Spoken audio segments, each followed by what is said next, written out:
What's up YouTube? I'm going to tell you guys how you can take this setup to this. Okay, now first off, right off the bat, you're going to notice a few major differences. One being this audio mic.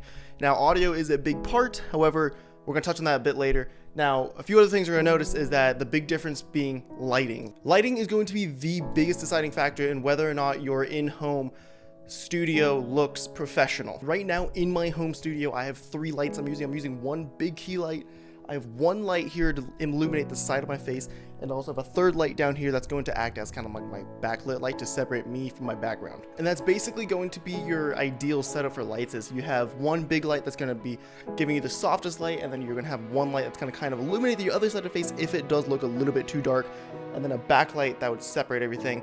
Because separation is going to be critical. In the first clip, you'll notice that there's really no separation between me, the foreground, the background, and those are going to be characteristics that are just going to be kind of associated. Just right off the bat, we're going to think it's a lower quality grade versus if there's things like depth of field, which is going to be important. Now, obviously, not everyone's going to have the budget to have a mic, camera, 3 lights and whatnot. So if you don't have any lights, what I recommend doing is setting up your camera by like a window or something like that, something with natural light, because natural light is going to give you that softer diffusion. Harsh light will cast sharp shadows of your face, which is not what you want. You want softer diffusion. So if I put my hand from my face in front of this light, especially because it's a nice big light dome, it's going to diffuse that light, give my face just an overall softer shadow that's much more pleasing to the eye. Like I said before, if you don't have lights and you still want softer, nice lighting, I recommend just shooting by a window and using natural light. That will give you a similar kind of look, and you don't have to go and buy lights. What I would recommend is, instead of shooting directly face on with your window and your light to where your window is directly in front of you, I recommend shooting with your window to the side of you. And the reason being, if you are directly facing, any shadows that the light outside would cast directly behind you, and instead what you would want is actually cast shadows from left to right.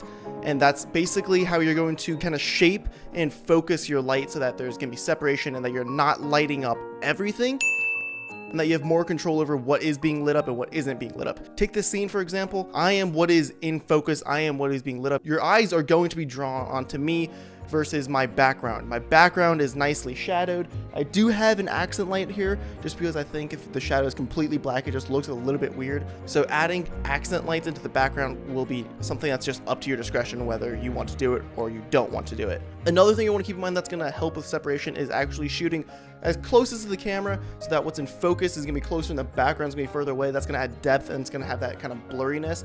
If you are shooting in the same plane as the background, then everything is in focus, and then there's nothing that's really separating your eye from what's the subject and what's not the subject. Okay, and that's going to conclude the setup portion of your room and how you should set up lights. If you don't have lights, how you should do that and where you should kind of shoot. Remember, separate yourself from the background as much as you can, whether that be with lights or your kind of depth of field. Everything else I'm going to talk about is going to be done in Premiere Pro, so let's go ahead and hop into that. Alright, so welcome to the editing portion. A few things we're going to need before we actually start to colorize the image is pull up the vector YUV scopes. You need your lumetri scopes, you need to be in the coloring tab, and you need to make all your adjustments on an adjustment layer. The reason I say that last point is because having an adjustment layer is just going to be easier on you than going through and editing maybe every single individual clip, or if you need to kind of bring over certain adjustments. It's easier, saves you time in the long run. So edit on an adjustment layer. So first things first, right off the bat, you're going to notice the video that we're editing is very, very flat. There's not any contrast. And the reason for that is because it's shot on a Blackmagic and it's shot in RAW. So that's going to give me the most amount of dynamic range so I can really kind of push and pull these colors in this image without really losing too much detail and data. So first things first is adding in contrast, and how I'm going to do that is just by making a simple S-curve into this image. You may or may not need to do this depending on the profile that you're shooting, but for me, because it's a Blackmagic and it's raw, I need to add back in that contrast to make it look normal. Next up here, I'm adding some sharpening. I find that in-camera sharpening just kind of makes the image look a bit cheap, and it just a lot of times it's overdone, and I prefer to remove all sharpening and then add in my own sharpening in post. So next up is using the sliders.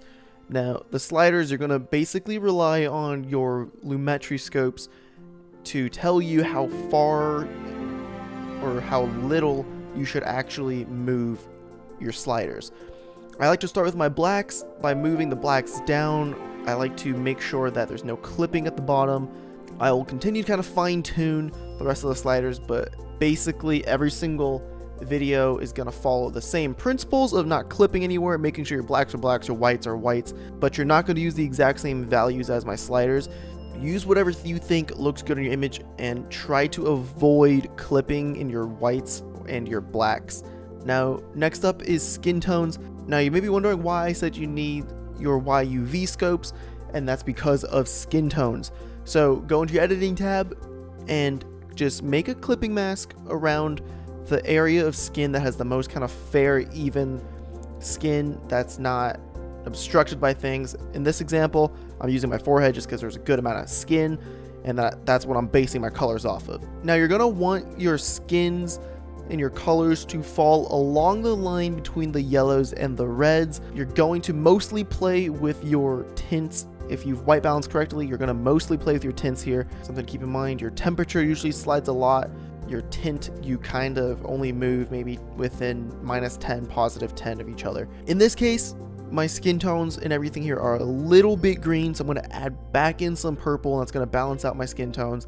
And then once you're happy with how your colors are sitting along that line, then you are done editing skin tones. Because of the format and dimension that I'm shooting and editing in, it is very, very wide, which means on the right and left side I have a lot of empty space. So sometimes I'll do a little bit of a trick where I'll add in a vignette, and that'll basically just kind of close in both sides, darken out both sides, so that the center subject, being me, is much more in focus and your eyes don't wander too much. That is all. Hopefully you guys enjoyed this video, and that's how you take a setup that looks kind of amateurish and just overall unpleasing to the eye to a much more professional composition, and then finish it off with some nice color grading to whatever style that you like.